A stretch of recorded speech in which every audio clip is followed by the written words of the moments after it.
Let's get to the war now here in the United States. And yes, I am calling it a war. It's a civil war, and it is all a part, really, the latest salvo in it is this video that you're seeing here. I'm not going to play the audio again. You heard it yesterday and probably other places in the last couple of days in your own searches online and things like that.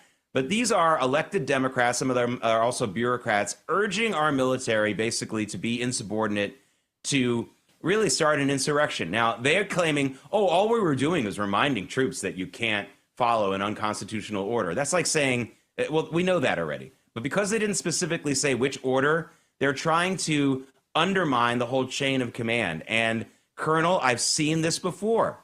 We saw this in Israel over the last couple of years before the October 7th attacks. It got so bad. Now, they were angry that Prime Minister Netanyahu there was reforming the Supreme Court of Israel, which, by the way, is badly in need of reform.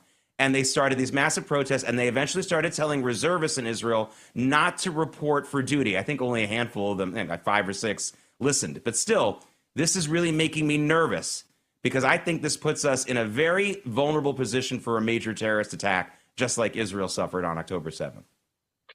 Jake, you're absolutely right. There is no place for this in our republic. The law is very clear, even what they did in just reminding people to remain loyal. I mean, you can't obey an unlawful order. That is drilled into you from I'm not going to say day one, but from the very beginning of your time in the military, you do not follow illegal orders. Now, what they've done is actually to suborn insubordination. It is a federal crime.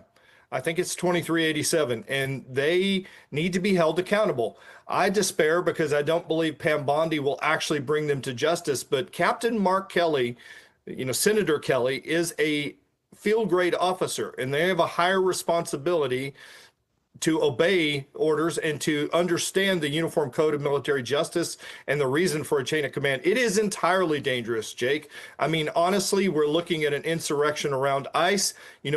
President Trump needs to call in federal troops to protect these ICE agents on the street. So, yes, it's directly challenges the commander-in-chief and the chain of command, and I hope the Department of Justice takes it as seriously as you and I are both taking it. Yeah, I'd like to start with, I want to know who wrote the script for this video. They didn't write it themselves, believe me. I know. I know when someone's reading it. Again, I do read a teleprompter in this program, but I wrote every word in it, and I have since the beginning, so I give myself a pass, but no one else does that. So I want to know who wrote this ad. I want to know who produced it. I know it's not exactly highly produced, but it's not total amateur job either. I want to know who paid for it. I want to know who wrote it. And I want to see their finances to see if they've been getting foreign funding, because the debate in America is no longer between the left and the right and our different views for how to make America better. It is now between common sense Americans and our foreign enemies who have finally figured out how to get around our campaign finance laws, have finally figured out how to get around whatever barriers they had to our media.